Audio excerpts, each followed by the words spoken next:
हर हर महादेव, घर घर महादेव। श्री शिवाय नमस्तुभ्यम, श्री शिवाय नमस्तुभ्यम, श्री शिवाय नमस्तुभ्यम, श्री शिवाय नमस्तुभ्यम, श्री शिवाय नमस्तुभ्यम, श्री शिवाय नमस्तुभ्यम, श्री शिवाय नमस्तुभ्यम, श्री शिवाय नमस्तुभ्यम, श्री शिवाय नमस्तुभ्यम, श्री शिवाय नमस्तुभ्यम, श्री शिवाय नमस्तुभ्यम। हर हर महादेव, घर घर महादेव। हे भोला सब दुख काटो हमारा, हे शंभो सब दुख काटो हमारा। शिव शंकर जपूं तेरी माला, बाबा भोला जपूं तेरी माला के भोला सब दुख काटो हमारा। हे विश्वनाथ सब दुख काटो हमारा, हे काशीपति अधिनाथ सब दुख काटो हमारा। आज दिनांक 14 अप्रैल 2024, दिन रविवार, तिथि षष्ठी, माँ दुर्गा का कात्यायनी रूप।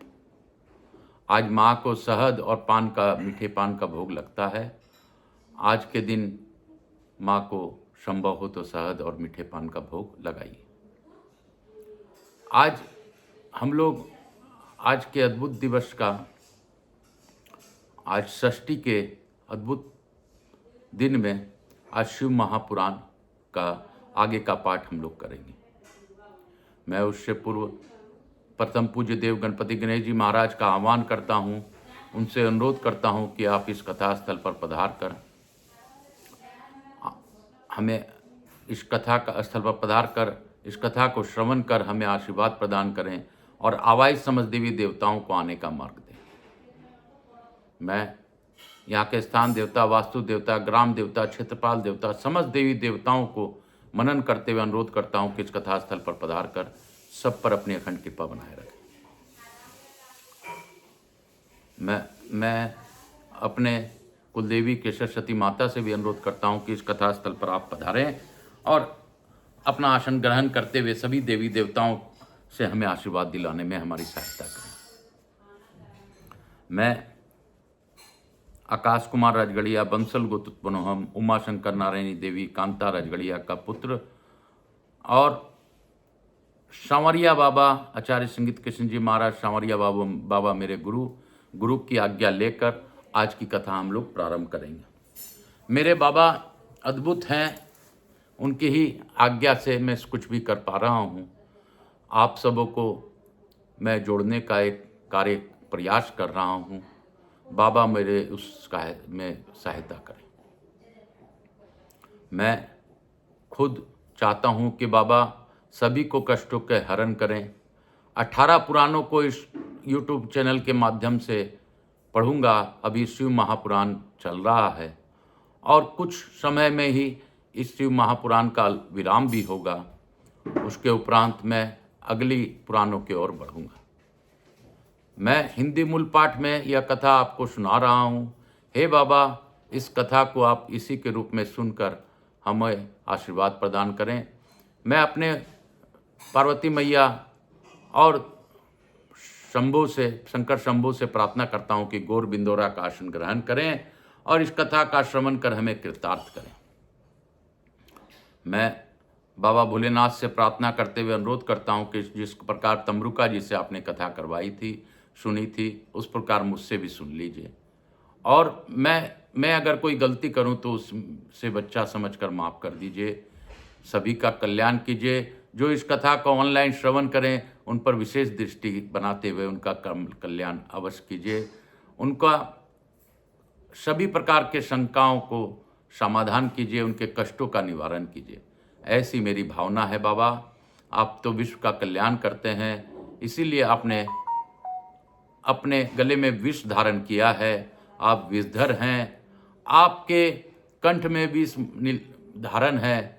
इसलिए हे बाबा, आप जिस प्रकार विष धारण करके सबको खुशी देते हैं, उस प्रकार सभी लोगों का जो इस कथा को ऑनलाइन श्रवण करें या किसी भी प्रकार से इस कथा का श्रवण करें, उनको आप कष्टों का निवारण कर दीजिए। बाबा, आप ही कर सकते हैं। इस सृष्टि में और कोई नहीं है जो सबका कल्याण कर सके। हर हर महादेव, काल हर, दुख हर, दारिद्र हर, कष्ट हर, हर हर महादेव, हर हर महादेव। हे भोला सब दुख काटो हमारा, हे शंभो सब दुख काटो हमारा। है कैलाशवासी बम बम बम। तेरे माथे में बिंदिया चम चम चम, है कैलाशवासी बम बम बम। तेरे माथे की बिंदिया चम चम चम, है कैलाशवासी बम बम बम। तेरे माथे की बिंदिया चम चम चम। हर हर महादेव, हमको तो जाना बाबा कैलाश रे बाबा, हमको तो जाना कैलाश। हे शंभो, हमको तो जाना कैलाश। हे विश्वनाथ, हमको तो जाना कैलाश। हे काशीपति अधिनाथ, हमको तो जाना कैलाश। हम तो जाने वाले हैं कैलाश बाबा, हमको तो जाना कैलाश। हे शंभु, हमको तो जाना कैलाश। हम लोग आज इसकी कथा आगे की ओर प्रारंभ करेंगे। उससे पूर्व गंगा गंगा शिव गंगा, गंगा स्नानम अहम करिष्ये, तत्पश्चात शिव महापुराण पढ़िष्येत्। बोलो हर हर गंगे मात की जय, मेरे भोलेनाथ की जय। शिव काशी काशी काशी, शिव काशी मोक्ष नगरी काशी की जय। कल हम लोग वायवीय संहिता का चतुर्थ अध्याय तक पढ़े थे। आज हम लोग पंचम अध्याय में प्रवेश करेंगे। बोलो शंकर भगवान की जय, हर संकट में कंकर की जय। सूर्य जी बोले, हे महाभाग्यवान ऋषियों, नैमिषारण्यवासी उन ऋषियों ने विधि पूर्वक वायुदेव को प्रणाम कर उनसे पहले पूछा। नैमिषारण्य के ऋषियों ने पूछा, देव आपने ईश्वर विषयक ज्ञान कैसे प्राप्त किया तथा आप अव्यक्त जन्मा ब्रह्मा जी के शिष्य किस प्रकार हुए। वायु देवता बोले, महर्षियों, 19वें कल्प का नाम श्वेत लोहित कल्प समझना चाहिए। उसी कल्प में चतुर्मुख ब्रह्मा ने सृष्टि की कामना से तपस्या की। उनकी इस तीव्र तपस्या से संतुष्ट हो स्वयं उनके पिता देवदेव महेश्वर ने उन्हें दर्शन दिया। वे दिव्य कुमार अवस्था से युक्त रूप धारण करके रूपवानों में श्रेष्ठ श्वेत नामक मुनि होकर दिव्य वाणी बोलते हुए उनके सामने उपस्थित हुए। वेदों के अधिपति तथा सबके पालक पिता महेश्वर का दर्शन करके गायत्री सहित ब्रह्मा जी ने उन्हें प्रणाम किया और उन्हीं से उत्तम ज्ञान पाया। ज्ञान पाकर विश्वकर्मा चतुर्मुख ब्रह्मा संपूर्ण चराचर भूतों की सृष्टि करने लगे। साक्षात परमेश्वर शिव से सुनकर ब्रह्मा जी ने अमृत स्वरूप ज्ञान प्राप्त किया था, इसलिए मैंने तपस्या के बल से उन्हीं के मुख से उस ज्ञान को उपलब्ध किया। मुनियों ने पूछा, आपने वह कौन सा ज्ञान प्राप्त किया जो सत्य से भी परम सत्य एवं शुभ है तथा जिसमें उत्तम निष्ठा रखकर पुरुष परमानंद को प्राप्त करता है। वायु देवता बोले, महर्षियों, मैंने पूर्व काल में पशुपाश और पशुपति का जो ज्ञान प्राप्त किया था, सुख चाहने वाले पुरुष को उसी से ऊंची निष्ठा रखनी चाहिए। अज्ञान से उत्पन्न होने वाले दुख ज्ञान से ही दूर होते हैं। वस्तु के विवेक का नाम ज्ञान है। वस्तु के 3 भेद माने गए हैं, जड़, प्रकृति, चैतन्य, जीव और उन दोनों का नियंता परमेश्वर। इन्हीं तीनों को क्रम से पास, पशु तथा पशुपति कहते हैं। तत्वज्ञ पुरुष प्रायः इन्हीं 3 तत्वों को क्षर, अक्षर तथा उन दोनों से अतीत कहते हैं। अक्षर ही पशु कहा गया है। क्षर तत्व का ही नाम पास है तथा क्षर और अक्षर दोनों से परे जो परम तत्व है उसी को पति या पशुपति कहते हैं। मुनिगण बोले, हे मारुत, क्षर किसे कहा गया है और अक्षर किसे कहते हैं एवं उन दोनों क्षराक्षर से परे क्या है, इसका वर्णन कीजिए। वायुदेव बोले, प्रकृति को ही क्षर कहा गया है। पुरुष जीव को अक्षर कहते हैं और जो इन दोनों से प्रेरित करता है वह क्षर और अक्षर दोनों से भिन्न तत्व ही परमेश्वर कहा गया है। मुनिगण बोले, हे देव, यह प्रकृति कौन कही गई है और यह पुरुष कौन कहा गया है? इनका संबंध किसके द्वारा होता है और यह प्रेरक ईश्वर कौन है? वायुदेव बोले, माया का ही नाम प्रकृति है। पुरुष उस माया से आवृत है। मल और कर्म के द्वारा प्रकृति का पुरुष के साथ संबंध होता है। शिव ही इन दोनों के प्रेरक ईश्वर हैं। मुनिगण बोले, माया किसे कहते हैं? माया से आच्छादित होने पर पुरुष किस रूप को हो जाता है? यह मल क्या है और कहाँ से आया? शिव तत्व क्या है तथा शिव कौन है? वायुदेव बोले, माया महेश्वर की शक्ति है। चित्त स्वरूप जीव इस माया से आवृत है। चेतन जीव को आच्छादित करने वाला अज्ञानमय पास ही मल कहलाता है। उससे शुद्ध हो जाने पर जीव स्वतः शिव हो जाता है। वह विशुद्धता ही शिव तत्व है। मुनियों ने पूछा, सर्वव्यापी चेतना की माया किस हेतु से आवृत करती है? किस लिए पुरुष को आवरण प्राप्त होता है और किस उपाय से उसका निवारण होता है? वायु देवता बोले, व्यापक तत्व को भी आंशिक आवरण प्राप्त होता है, क्योंकि कला आदि भी व्यापक है। भोग के लिए किया गया कर्म ही उस आवरण में कारण है। मल का नाश होने वह आवरण दूर हो जाता है। मुनिगण बोले, हे वायुदेव, वह कालादि क्या है? कर्म किसे कहते हैं? उसका आदि एवं अंत क्या है? और उसका फल तथा आश्रय क्या है? किसके भोग से क्या भोगना पड़ता है? उस भोग का साधन क्या है? मल क्षय का हेतु क्या है? और क्षीण मल वाला पुरुष कैसा होता है? वायु देवता बोले, कला, विद्या, राग, काल और नियति, इन्हीं को कालादि कहते हैं। कर्म फल का जो भोग करता है उसी का नाम पुरुष जीव ही है। कर्म दो प्रकार के, पुण्य कर्म और पाप कर्म। पुण्य कर्म का फल सुख और पाप कर्म का फल दुख है। कर्म अनादि है और फल का उपभोग कर लेने पर उसका अंत हो जाता है। यद्यपि जड़ कर्म का चेतन आत्मा से कुछ संबंध नहीं है, तथापि अज्ञानवश जीवन ने उसे अपने आप से मान रखा है।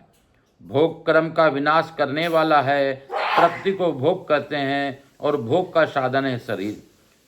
ब्रह्म, इंद्रियों और अंतकरण उसके द्वार हैं। अतिशय भक्ति भाव से उपलब्ध हुए महेश्वर की कृपा प्रसाद से मल का नाश होता है और मल का नाश हो जाने पर पुरुष निर्मल शिव के समान हो जाता है। मुनिगण बोले, काल आदि 5 तत्वों का अलग अलग कर्म क्या कहा गया जाता है? क्या आत्मा को ही भोक्ता एवं पुरुष के नाम से पुकारा जाता है? उस अव्यक्त तत्व का स्वरूप क्या है और किस प्रकार से भोगा जाता है? इस भोग्य को भोग का आश्रय क्या है और शरीर किसे कहते हैं? वायु देवता बोले, विद्या पुरुष की ज्ञान शक्ति को और कला उसकी क्रिया शक्ति को अभिव्यक्त करने वाली है। राग भोग वस्तु के लिए क्रिया में प्रवृत्त करने वाला होता है। काल उसमें अवच्छेदक होता है और नियति उसे नियंत्रण में रखने वाली है। अव्यक्त रूप जो कारण है वह त्रिगुणामय है। उसी के जड़ जगत को उत्पत्ति होती है और उसी के कारण उसी से उसका लय होता है। तत्व चिंतक पुरुष इस अव्यक्त को ही प्रधान और प्रकृति कहते हैं। अप्रकटित लक्षणों वाला वह प्रधान तत्व कलाओं के माध्यम से अभिव्यक्ति को प्राप्त करता है। उस सत्यवादी गुण त्रयात्मक प्रधान का स्वरूप सुख दुख विमोहात्मक है, जो पुरुष के द्वारा भोगा जाता है। सत्य, रज और तम, ये तीनों गुण प्रकृति से प्रकट होते हैं। तिल में तेल की भांति वे प्रकृति में सूक्ष्म रूप से विद्वान रहते हैं। सुख और उसका हेतु के संक्षेप से सात्विक कहा गया है। दुख और उसके हेतु राजस कार्य है तथा जड़ता और मोह वे तमो गुण के कार्य हैं। सात्विकी वृत्ति ऊर्ध्व से में ली जाने वाली है, तामसी वृत्ति अधोगति में डालने वाली है तथा राजसी वृत्ति मध्यम स्थिति में रखने वाली है। 5 तन्मात्राएं, 5 भूत, 5 ज्ञानेन्द्रियां, 5 कर्मेंद्रियां तथा प्रधान चित्त, महत्व, बुद्धि, अहंकार और मन, ये 4 अंतकरण सब मिलकर 24 तत्व होते हैं। इस प्रकार संक्षेप में से ही विकार सहित अव्यक्त प्रकृति का वर्णन किया गया है। कारणावस्था में रहने पर ही उसे अव्यक्त कहते हैं और शरीर आदि के रूप जब वह कार्यावस्था को प्राप्त होता है तब उसकी व्यक्त संज्ञा होती है। ठीक उसी तरह जैसे कारणावस्था में स्थित होने पर जिसे हम मिट्टी कहते हैं, वही कार्यावस्था में घट आदि नाम धारण कर लेती है। जैसे घट आदि कार्य मूर्तिका आदि कारण से अधिक भिन्न नहीं है, उसी प्रकार शरीर आदि व्यक्त पदार्थ अव्यक्त से अधिक भिन्न नहीं है। इसलिए एकमात्र अव्यक्त ही कारण उनका आधारभूत शरीर तथा भोग्य वस्तु है, दूसरा कोई नहीं। मुनियों ने पूछा, पर वो बुद्धि, इंद्रिय और शरीर से व्यतिरिक्त किसी आत्मा नामक वस्तु की वास्तविक स्थिति कहाँ है? वायु देवता बोले, महर्षियों, सर्वव्यापी चेतन का बुद्धि, इंद्रिय और शरीर से पार्थक्य अवश्य है। आत्मा नामक कोई पदार्थ निश्चय ही विद्यमान है, परंतु उसकी सत्ता में किसी हेतु की उपलब्धि बहुत ही कठिन है। सत्पुरुष बुद्धि, इंद्रिय और शरीर को आत्मा नहीं मानते हैं, क्योंकि स्मृति बुद्धि का ज्ञान अनियत है तथा उसे संपूर्ण शरीर का एक साथ अनुभव नहीं होता। इसलिए वेदों और वेदांतों में आत्मा को पूर्वानुभूत विषयों का स्मरण करता संपूर्ण गए पदार्थों में व्यापक तथा अंतर्यामी कहा जाता है। उसमें सब कुछ है, वह शाश्वत आत्मा सभी को व्याप्त करके सर्वत्र स्थित रहता है। फिर भी व्यक्त रूप में कोई भी कहीं भी उसे अप्रत्यक्ष नहीं देख पाता। यह नेत्र तथा अन्य इंद्रियों से भी गहन नहीं है। वह महान आत्मा ज्ञान प्रदीप्त मन से ही ग्राह्य है। यह न स्त्री है, न पुरुष है और न नपुंसक ही है, न ऊपर है, न अगल बगल में है, न नीचे है और न ही किसी स्थान विशेष में। यह संपूर्ण चल शरीर में अविचल, निराकार एवं अविनाशी रूप से स्थित है। ज्ञानी पुरुष निरंतर विचार करने से उस आत्म तत्व का साक्षात्कार कर पाते हैं। बहुत कहने से क्या प्रयोजन? आत्मा देह से पृथक है। जो लोग इसे अपृथक देखते हैं उसको यह यथार्थ ज्ञान नहीं है। पुरुष का जो वह शरीर कहा गया है, उससे इससे बढ़कर अशुद्ध, पराधीन, दुखमय और अस्थिर दूसरे कोई वस्तु नहीं है। शरीर ही सब विपत्तियों का मूल कारण है। उससे युक्त हुआ पुरुष अपने कर्म के अनुसार सुखी, दुखी और मूढ़ होता है। जैसे पानी से सिंचा हुआ खेत अंकुर उत्पन्न करता है,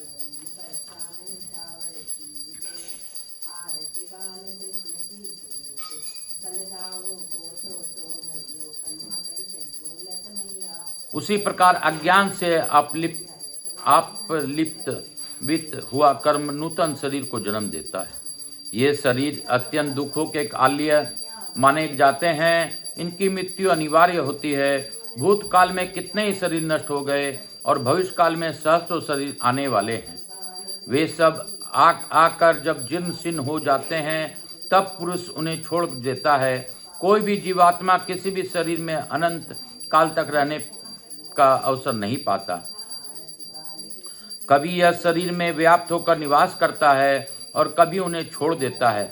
जैसे चंद्रबिंब आकाश में कभी चंचल मेघों से आच्छादित रहता है और कभी मुक्त रहता है। इसकी वृत्ति देह भेद से भिन्न भिन्न रसों वाली होती है। जिस प्रकार पासा एक होते हुए भी पलटल पर फेंके जाने पर भिन्न भिन्न रूपों से दिखाई पड़ता है। यहाँ स्त्रियां, पुरुष, पुत्रों और बंधु बांधवों से जो मिलन होता है, वह पथिक को मार्ग से मिले हुए दूसरे पथिकों को समागम के ही समान है। जैसे महासागर में एक काष्ठ कहीं से और दूसरा काष्ठ कहीं से बहता है, वे दोनों काष्ठ कहीं थोड़ी देर के लिए मिल जाते हैं और फिर मिलकर फिर बिछुड़ जाते हैं। उसी प्रकार प्राणियों का यह समागम भी संयोग वियोग से युक्त है। वह परमात्मा शरीर और जीवात्मा को तत्वतः जानता है, किंतु शरीर उसे नहीं जान पाता। परम तत्व शरीर आदि का दृष्टा ज्ञाता होकर भी इनके द्वारा दृश्य अर्थात ज्ञेय नहीं है। ब्रह्मा जी से लेकर स्थावर प्राणियों तक सभी जीव पशु कहे गए हैं। उन सभी पशुओं के लिए ही यह दृष्टांत, यह दर्शन शास्त्र कहा गया है। यह जीव पासों में बनता है और सुख दुख भोगता है, इसलिए पशु कहलाता है। यह ईश्वर की लीला का साधन भूत है, ऐसा ज्ञानी महात्मा कहते हैं। यह जीव अज्ञानी है एवं अपने सुख दुख को भोगने में सर्वदा परतंत्र है। यह ईश्वर से प्रेरित होकर स्वर्ग अथवा नरक में जाता है। सूत जी बोले, वायु का यह वचन सुनकर मुनिगण प्रशंसित हो गए और सेवागम से कुशल वायुदेव को प्रणाम करने लगे के कहने लगे। इस प्रकार शिशु महापुराण के अंतर्गत 7वीं वायुव्य संहिता के पूर्व खंड में शिव तत्व ज्ञान वर्णन नामक 5वां अध्याय पूर्ण हुआ। बोलो काशी काशी शिव काशी मोक्ष नगरी काशी की जय। मैं आप सबों को वंदन करते हुए आपसे अनुरोध करता हूँ कि आकाश राजगढ़िया यूट्यूब चैनल को ज़्यादा से ज़्यादा लोगों को जोड़िए, सब्सक्राइब कीजिए, सुनिए और सुनाइए, अपने कष्टों को दूर कीजिए। बाबा आप सब पर कृपा करेंगे, इसमें कोई शक नहीं करनी चाहिए। बाबा आपका कल्याण करें, ऐसी मेरी प्रार्थना है। आगे आपकी मर्जी। अगर आप बाबा के कार्य में लाठी लगाएंगे तो इस शिव आपके साथ हमेशा आपको उसका फल जरूर मिलेगा, क्योंकि शिव आपके कष्टों का तारण करने के लिए ही है। शिव जी ने अपना यही कार्य चुना है कि वह लोगों का कष्ट दूर करेंगे। ब्रह्मा जी सृष्टिकर्ता हैं, विष्णु जी विधाता हैं, वह सभी का भरण पोषण करते हैं, लेकिन शिव जी सभी के कष्टों का निवारण करते हैं। तो बाबा भोलेनाथ आप सबों का कष्ट दूर करें, इसके लिए शिव महापुराण के इस मूल पाठ के इस चैनल को ज़्यादा से ज़्यादा लोगों तक जोड़िए और सुनिए, सुनाइए और अपने कष्टों को दूर भगाइए। आकाश राजगढ़िया यूट्यूब चैनल पर सब्सक्राइब कीजिए, सब्सक्राइब करवाइए। यही एक कार्य आपको करेंगे तो ईश्वर के प्रिय आप जरूर होंगे। हर हर महादेव। काल हर दुख हर दारिद्र कष्ट हर, हर हर महादेव। काल हर दुख हर दारिद्र कष्ट हर, हर हर महादेव। काशी काशी शिव काशी मोक्ष नगरी काशी की जय। अर्थ 6वां अध्याय। मुनि बोले, हे देव, आपने पूर्व से में पशु तथा पास के विषय में बताया है। अब इन दोनों में विलक्षण तथा इन पर शासन करने वाले किसी तत्व अर्थात पशुपति के विषय में बताइए। वायु देवता कहते हैं, महर्षियों, इस विश्व का निर्माण करने वाला कोई पति है जो अनंत रमणीय गुणों का आश्रय कहा गया है। वही पशुओं का पास से मुक्त करने वाला है। उसके बिना संसार की सृष्टि कैसे हो सकती है, क्योंकि पशु अज्ञानी और पास अचेतन है। प्रधान परमाणु आदि जितने भी जड़ तत्व हैं उन सब का कर्ता वह पति ही है। यह बात स्वयं समझ में आ जाती है।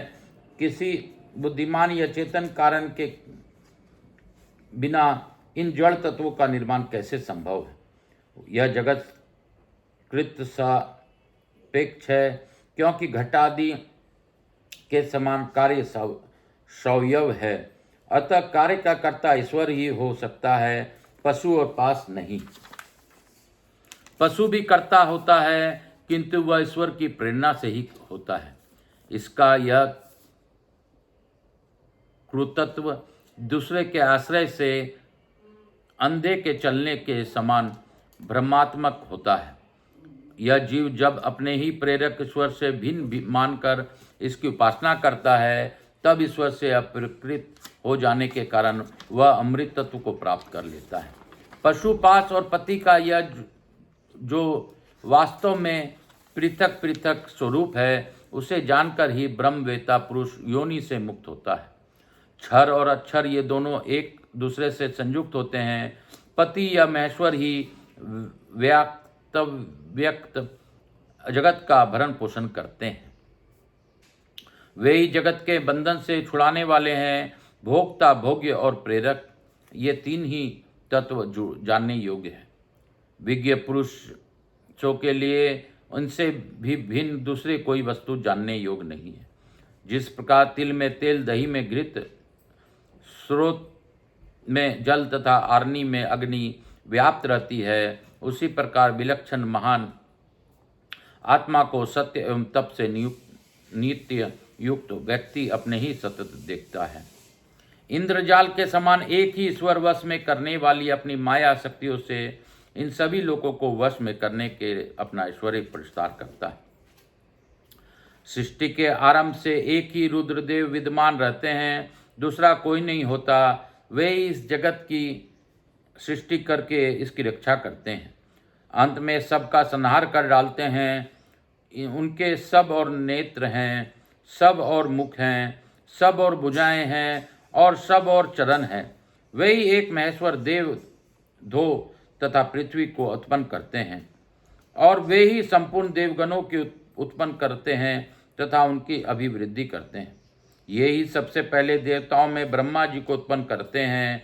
श्रुति कहती है कि रुद्रदेव सबने श्रेष्ठ महान ऋषि हैं। मैं इन महान अमृत स्वरूप अविनाशी पुरुष परमेश्वर को जानता हूँ। इनकी अंग कांति सूर्य के समान है। ये प्रभु अज्ञान न अंधकार से परे परिजात विराजमान है।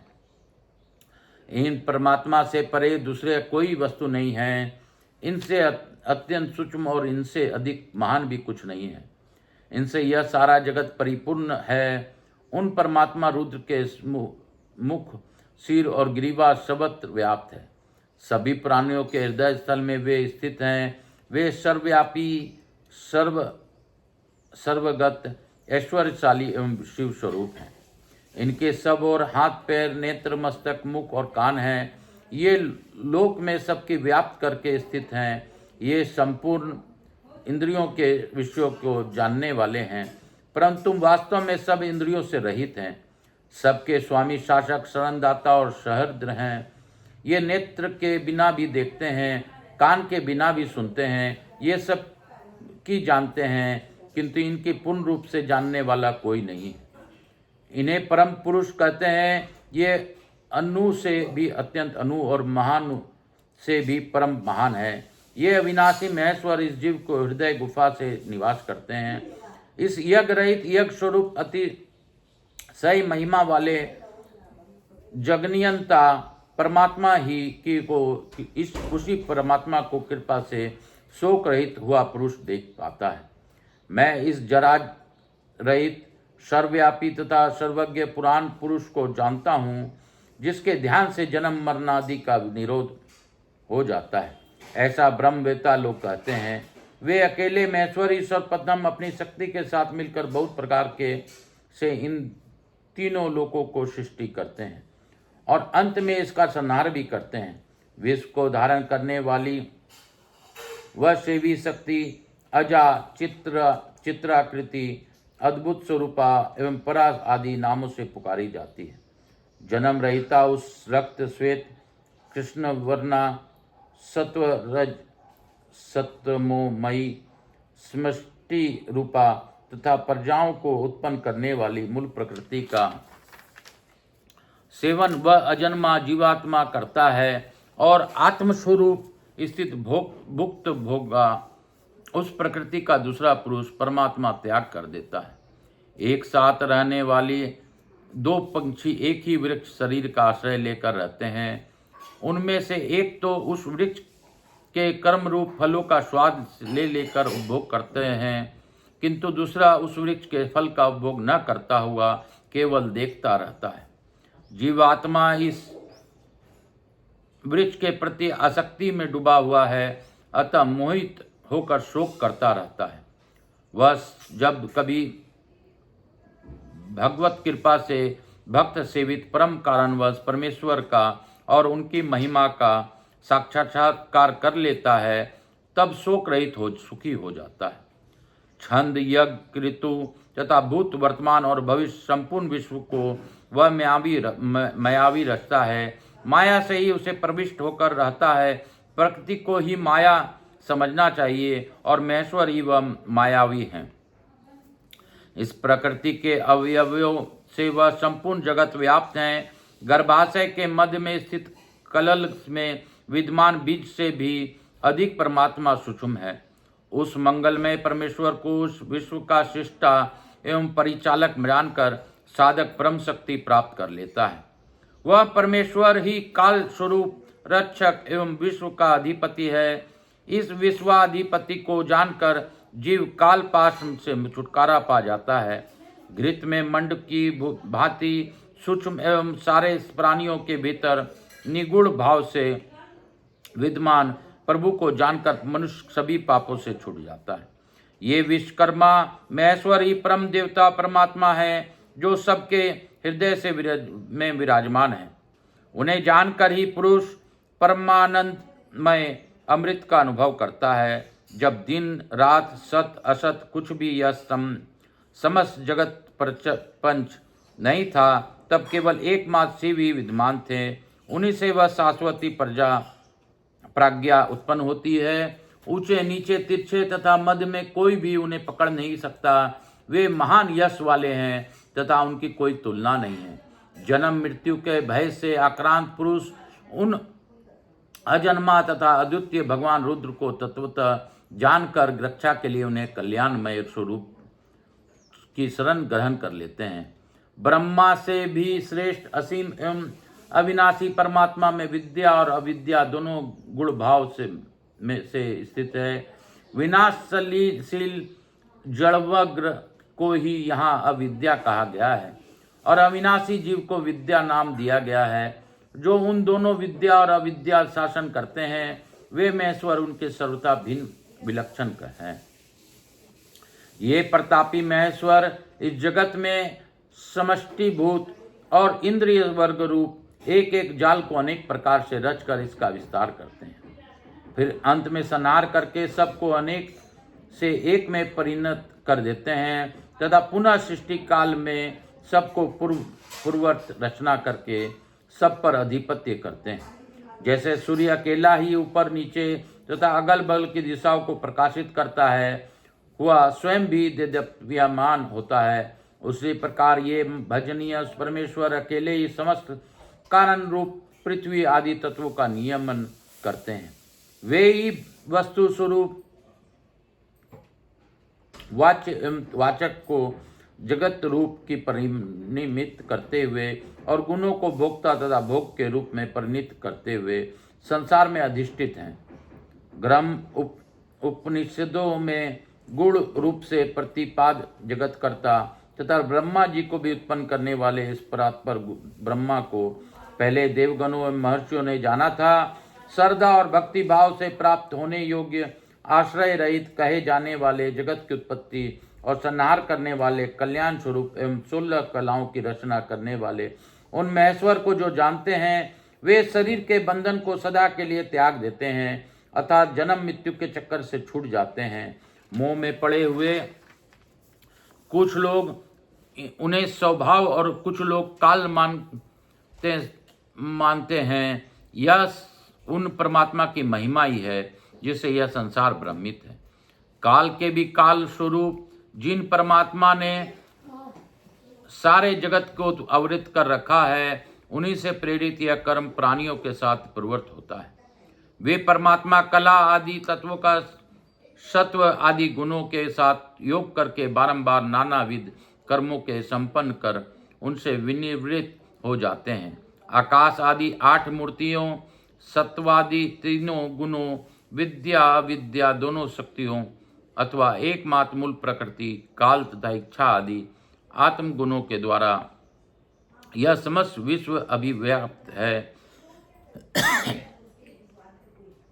वह परमात्मा सत्वादि गुणों के द्वारा कर्मों को परिकल्पना कर उनसे स्वभाव आदि का योग करता है। उन गुण एवं स्वभाव आदि का अभाव होने पर किए गए कर्म का ही भी नाश हो जाता है।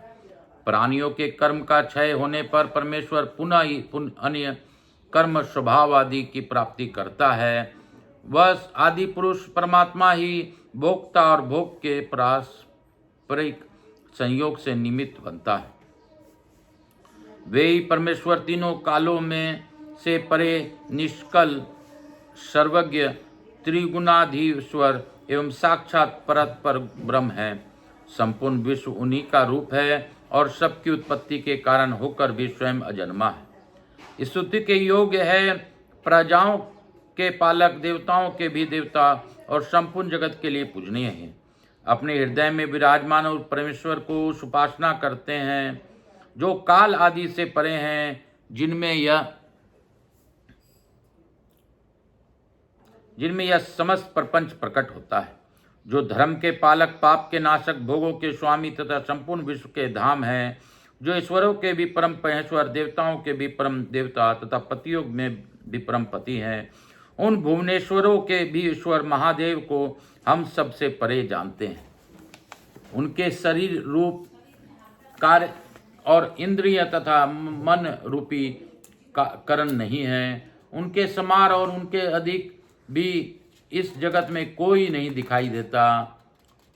ज्ञान, बल और क्रिया रूप उनके स्वाभाविक पराशक्ति वेदों में नाना प्रकार की सुनी गई है। उन्हीं शक्तियों से इस संपूर्ण विश्व की रचना हुई है। उसका न कोई स्वामी है, न कोई निश्चित चिन्ह है, न उस पर किसी का शासन है। वह समस्त कारणों का कारण होता हुआ भी उनका अधीश्वर भी उनका है। उनका न कोई जन्मदाता है, न जन्म है, न जन्म के माया मालादि हेतु ही है। वह एक ही संपूर्ण विश्व में समस्त भूतों में गुरुआ रूप में व्याप्त है। वही सब भूतों का अंतरात्मा और धर्माध्यक्ष कहलाता है। वह सब भूतों के अंदर बसा हुआ सबका दृष्टा, साक्षी, चेतन और निर्गुण है। वह एक ही वसी है। उनके विवशात्मा निष्क्रिय पुरुषों को वश में रखने वाला है।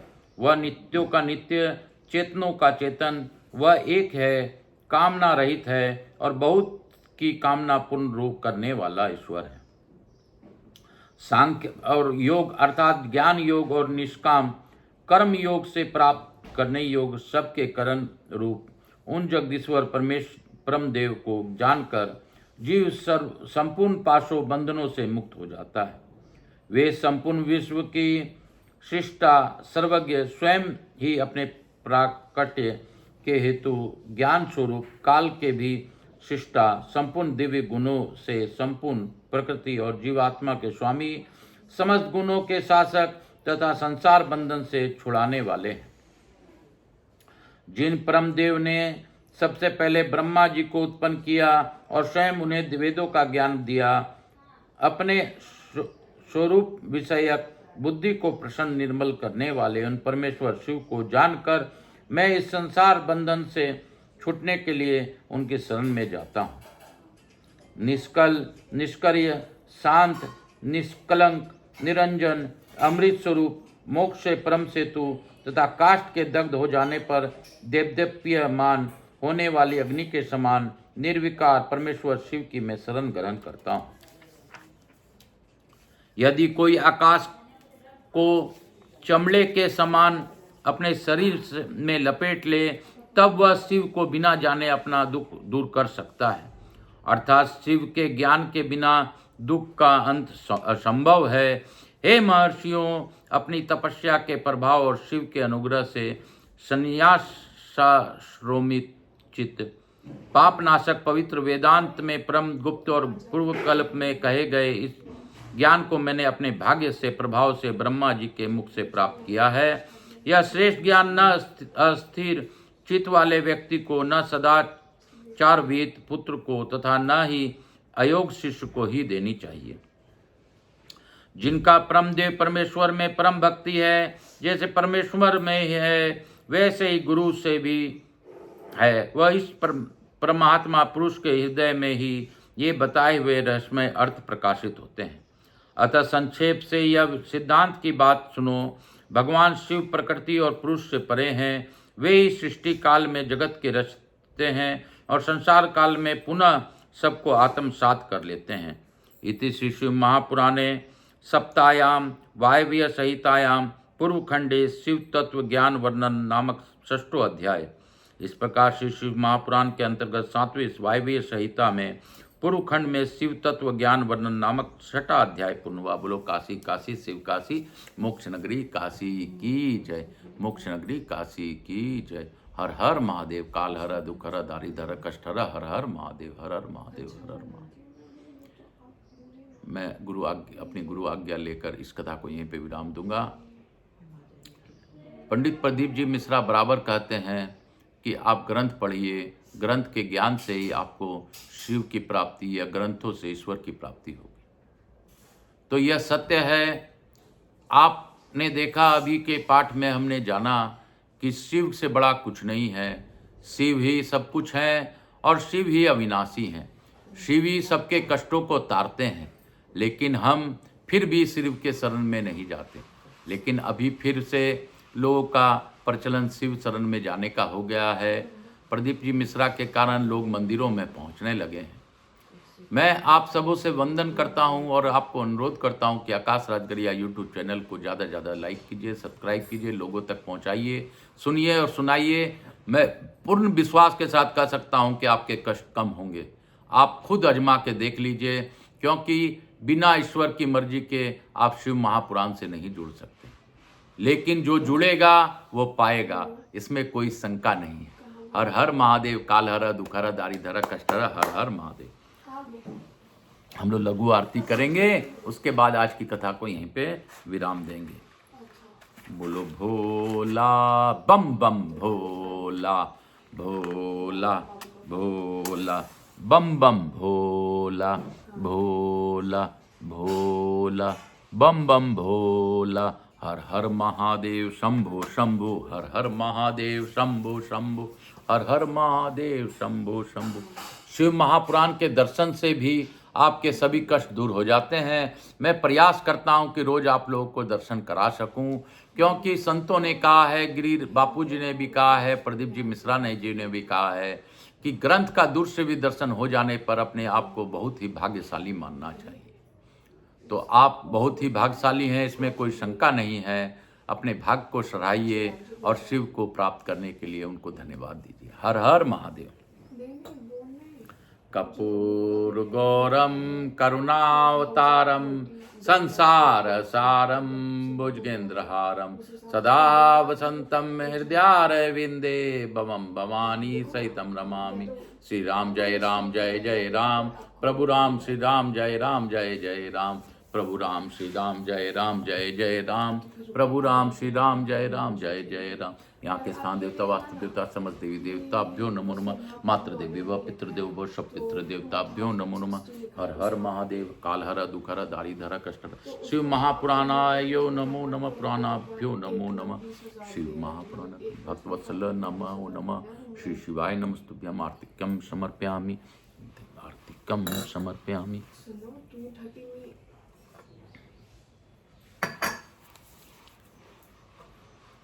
शीतलीकरण अहम करिष्येत्। हर हर महादेव।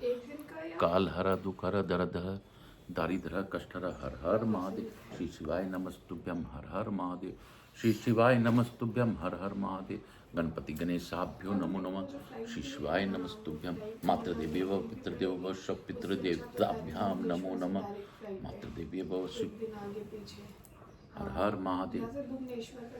हे गणेश जी महाराज, मैं आकाश रजड़ी आपको प्रणाम करता हूँ, आपसे अनुरोध करता हूँ कि हे बाबा, हे गणेश जी महाराज, हे लक्ष्मी जी महारानी, रिद्धि सिद्धि शुभ लाभ कुबेर जी महाराज के साथ हमारे यहाँ निवास कर सब पर अपनी अखंड कृपा बनाए रखें। और आवाज समस्त देवी देवताओं से, अपनी कुलदेवी से अनुरोध करता हूँ कि आप हमें आशीर्वाद प्रदान कर अपने स्थान को गमन करें। पुनः बुलाने पर कथा श्रवण हेतु आप इस कथा स्थल पर पधारें और हमें अनुग्रहित करें। मैं अपने भोलेनाथ और पार्वती मैया को धन्यवाद देता हूं कि उन्होंने गौर बिंदोरा के रूप में इस कथा का श्रवण किया। हमें आशीर्वाद, उनकी कृपा से हमें आशीर्वाद मिला, इसके लिए हम उनके कृतार्थ हैं। मैं अपने भोलेनाथ से यह मनन करते हुए प्रार्थना करता हूं कि बाबा जो भी इस कथा को ऑनलाइन श्रवण करें, सब पर अपनी विशेष कृपा बनाए रखें, सभी के कष्टों का निवारण करें। मुझसे जुड़े लोगों को या किसी भी प्रकार से मुझे जानते हों, उनका इस कथा के श्रवण मात्र से ही सभी कष्टों को दूर करें। हे बाबा, जो भी इस कथा का श्रवण जिस भी भाव से करे, उन्हें उस भाव का आप प्रदान कीजिए और उनका कष्टों को कम कीजिए। यही मेरी प्रार्थना है। काल हर दुख हर दारी धर कष्ट हर, हर हर महादेव। काल हर दुख हर दारी धर कष्ट हर, हर हर महादेव। घर घर महादेव, हर हर महादेव, घर घर महादेव। हे भोला सब दुख काटो हमारा, हे शंभु सब दुख काटो हमारा। हर हर महादेव, घर घर महादेव, हर हर महादेव, घर घर महादेव।